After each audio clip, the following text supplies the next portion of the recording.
आज हम पढ़ने वाले हैं इम्प्लीमेबिलिटी स्किल का टॉप क्वेश्चन जो कि सभी ट्रेडों के लिए मोस्ट इंपॉर्टेंट है। आप आईटीआई किसी भी ट्रेड से कर रहे हैं, इम्प्लीमेबिलिटी स्किल का जो क्वेश्चन आता है सभी ट्रेडों के लिए सेम आता है। तो मैं आपसे रिक्वेस्ट करूंगा वीडियो को कंप्लीट देखिएगा और चैनल पे नए होंगे तो चैनल को भी सब्सक्राइब कीजिएगा।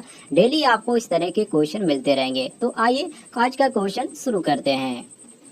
चलिए क्वेश्चन नंबर 1 से हम स्टार्ट करते हैं। क्वेश्चन नंबर 1 में पूछा गया है कि कंप्यूटर विज्ञान का जनक कहा जाता है ब्लैक पास्कल को या जोसेफ जेकार्ड को या चार्ल्स बेबेज को या उपयुक्त में से किसी को नहीं। तो यहाँ पर आपका सही हो जाता है option number C, Charles Babbage को कंप्यूटर विज्ञान का जनक कहा जाता है। सी ऑप्शन हम करेक्ट आंसर मारेंगे। अगले क्वेश्चन पे आते हैं, क्वेश्चन नंबर 2 पे, जिसमें क्वेश्चन नंबर 2 में पूछा गया है कंप्यूटर का यांत्रिक और विद्युत इलेक्ट्रॉनिक भाग कहलाता है हार्डवेयर, सॉफ्टवेयर, ईमेल या इंटरनेट। तो ध्यान रखिएगा, जो आपका कहलाता है उसको बोलते हैं हार्डवेयर, अर्थात कंप्यूटर का यांत्रिक और विद्युत इलेक्ट्रिक भाग जो कहलाता है उसको बोलते हैं हार्डवेयर। ये ऑप्शन करेक्ट आंसर हो जाएगा।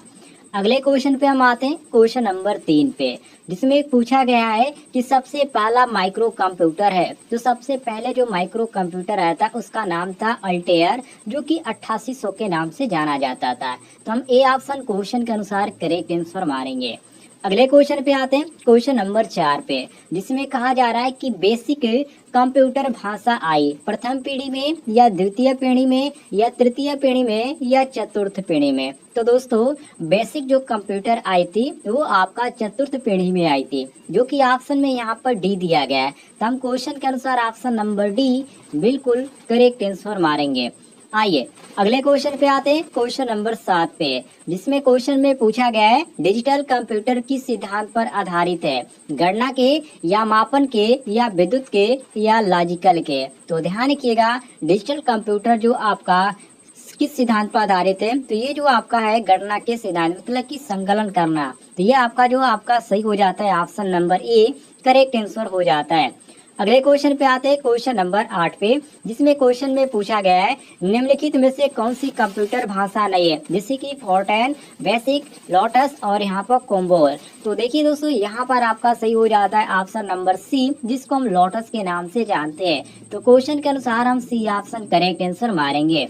नेक्स्ट क्वेश्चन पे आते हैं, क्वेश्चन नंबर 9 पे, जिसमें पूछा गया है कि कोम्बोल भाषा किसके लिए उपयुक्त है, व्यवसायिक कार्य के लिए, ग्राफिक कार्य के लिए, विज्ञान के लिए, उपयुक्त में से किसी के लिए नहीं। तो मैंने आपको ऊपर बताया था इसके बारे में, ये जो है व्यवसायिक कार्य के लिए ज्यादातर प्रयोग की जाती है। तो हम क्वेश्चन के अनुसार ए ऑप्शन करेक्ट आंसर मारेंगे।